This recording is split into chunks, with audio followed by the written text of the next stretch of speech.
नमस्कार दोस्तों, स्वागत है आपका हमारे चैनल @God's World पर। आज हम सुनेंगे महाभारत के अद्वितीय पात्र राजा शांतनु की जीवन गाथा।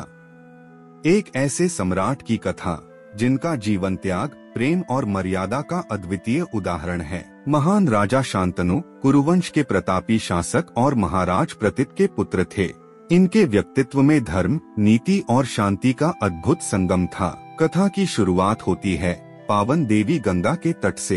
यही महाराज शांतनु ने पहली बार देवी गंगा का दिव्य रूप देखा और उनसे विवाह का प्रस्ताव रखा। देवी गंगा ने एक शर्त रखी, आप मेरे किसी भी कार्य में हस्तक्षेप नहीं करेंगे। यदि आपने मेरी मर्यादा तोड़ी तो मैं उसी क्षण आपको छोड़कर चली जाऊंगी। महाराज शांतनु ने यह वचन स्वीकार किया और उनका विवाह संपन्न हुआ। देवी गंगा और राजा शांतनु के 8 पुत्र हुए। 7 पुत्रों को देवी गंगा बहा ले गयी और 8वें पुत्र को भी बहाने लगी। तभी राजा शांतनु का धैर्य टूट गया। उन्होंने वचन तोड़कर देवी गंगा को रोक दिया। देवी गंगा चली गयी, लेकिन यह 8वां पुत्र उनके पास छोड़ गयी। यह बालक आगे चलकर बना भीष्म पितामह, एक ऐसा महान चरित्र जो महाभारत का आधार स्तंभ बना। समय बीता। राजा शांतनु अपने राज्य के समीप एक शांत नदी के तट पर पहुँचे। मन को राहत देने और प्रकृति की सुंदरता का आनंद लेने के लिए वे यहाँ आते थे।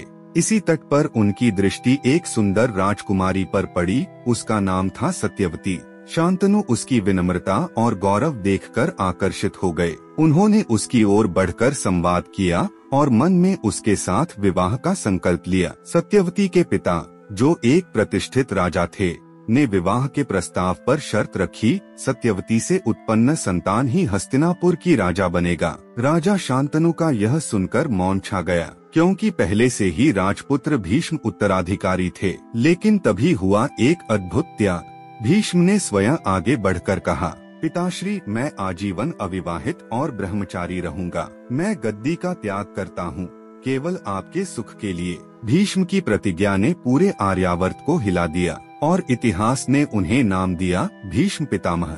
इस महान त्याग के बाद राजा शांतनु ने सत्यवती से विवाह किया। सत्यवती से 2 पुत्र हुए, चित्रांगद और विचित्रवीर्य। इन्हीं के माध्यम से आगे पांडव और कौरवों की परंपरा चली और महाभारत जैसी महान कथा जन्मी। राजा शांतनु का जीवन त्याग, वचन और धर्म का अद्भुत मेल है। उन्होंने केवल शासन नहीं किया, बल्कि एक ऐसी नींव रखी जिस पर पूरा महाभारत खड़ा हुआ। देवी गंगा के उस करुण रहस्य को जानना चाहते हैं, जहां उन्होंने स्वयं अपनी संतानों को जल में प्रवाहित कर दिया? तो कमेंट में अवश्य लिखें। दोस्तों, यह थी महाभारत के महान राजा शांतनु की जीवन गाथा।